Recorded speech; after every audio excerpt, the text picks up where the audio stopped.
Hi everybody, this is Josh with the Pomeroy Creative Group. Today I just want to show you an actual project. We're going to be working in Photoshop today. I have a book cover that I was hired to do by the author. So she's the client, and we're looking at one of the iterations right now. I'm just viewing this from my Gmail, which I actually really love, by the way. I don't know how many of you use Gmail, but some of the recent things that they've implemented are just great for sending images and viewing images. You can see here you can use the mouse wheel to scroll in and zoom on this thing, as well as have a very Photoshop-like navigator window right here. So just looking at this, you can also drag it around just like if you were using the hand tool or holding down the spacebar, but you don't have to hold down the spacebar. Anyways, this is not about Gmail. So far the client is very happy.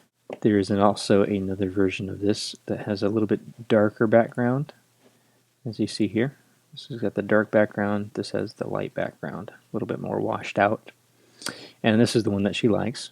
So we're going to be working on this one today. A couple of the things that we're going to change per her requests are we're going to get rid of these ears that are actually from this Anubis statue, but it looks more like a cat right now than Anubis. You see over here is actually a dog type, like it's more of a hound, a jackal, I guess it is.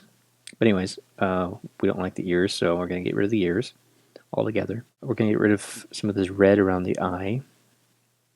That was added in because of the content of the book. When this character who's a shapeshifter gets hungry, its eyes start kind of glowing red. I didn't want to make it have red eyes because it kind of sometimes looks like you just didn't fix the red eye from the camera, or looks too devilish, or like, is this supposed to be a vampire? So I was trying to give it like the whole eye is just kind of glowing, or turning the skin, there's more blood behind the the eyelid or something like that. But anyway, we're going to change that because the author didn't like the look of that. Looks more like he's sick now or something. What else? Let me look at her notes here, and we'll see what else we need to change.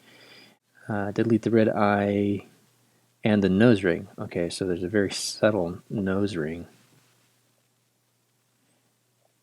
very small right there. We're going to get rid of that and put a space between these two words, which I liked it without the space and just using the capital, the larger capital letter to divide the two words, but we'll put a space there for her.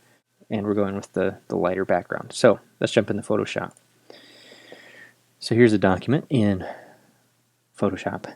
To get the lighter background, I'm just going to invert my background color there. And so there we have it. Now I'm going to find my layers here. We'll find the Anubis statue. We have one ear there and one ear there. Okay, so we're just going to use the masks that we already have in place. I have just a layer mask on here. Just grab a brush, change it to black, zoom in here, and just paint out these ears. Take my opacity up to 100% and paint out the ear here. And I'll probably have to go in here and fill in something there.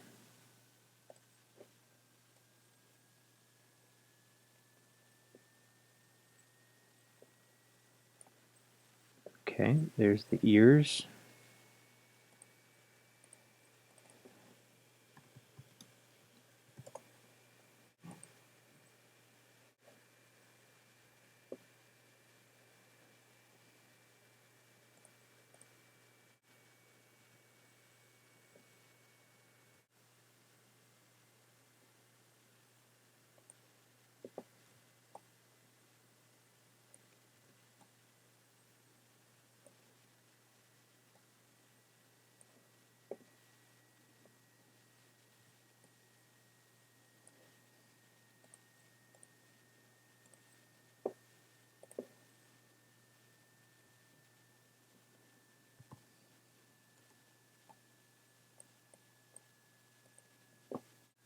I'm going to save that.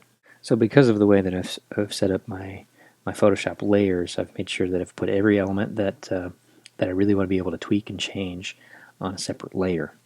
Forgot about the nose ring. So nose ring is on its own layer. We can just hide that layer.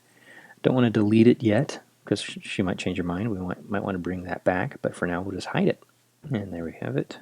And on these ears, as you saw, I was just using the layer masks and just kind of blending out the ears and then blending back in some of this headdress, which I think is a great way to work when you're doing these types of collages, the book covers, poster type things, and you're sort of blending these elements together.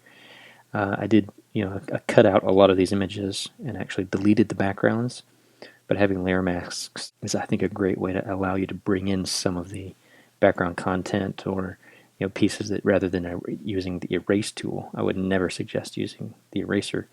You might want to bring back some of the image rather than deleting it altogether. So just use a layer mask, which, by the way, you can put several things into a folder and use a layer mask on an entire folder.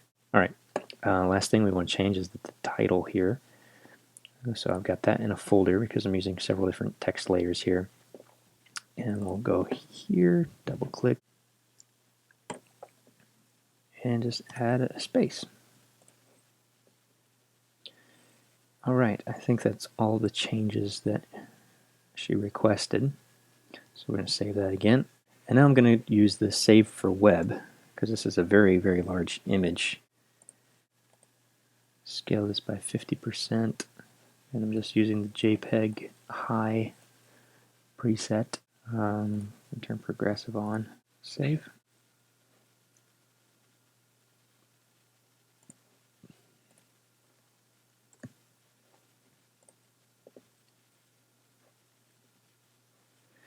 And there we have it. We'll see what she thinks of these changes. Just wanted to show you this project I was working on and some of the ways that I use the features in Photoshop and quickly making iterations. Thanks for watching. Hopefully there was some little helpful tips in there.